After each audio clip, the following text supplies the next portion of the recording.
কঙ্কালফুলিগুলো সদা এমন খিলখিলিয়ে হাসতে থাকে কেন? হয়তো তারা আর ভান করে না।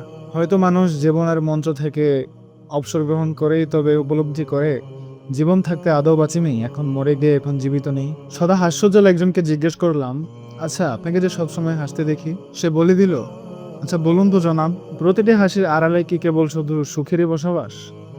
হতবম্ব বিষাদের মাঝেও আমি হাসি ধরে রাখি, তাই দুনিয়াবাসীর চোখে আমার চোখে অস্ত্র নামে না। কিছু হাসি কেবল অস্ত্র গোপনের এই আয়োজন, আর কিছু হাসি সমস্ত বেদনাকে বিস্তৃত করার এক নিদারুণ শিল্প। কতটা কঠিন হাসি মুখের অন্তরালে থাকা অস্ত্রক্ষরণগুলো দেখতে পাওয়া।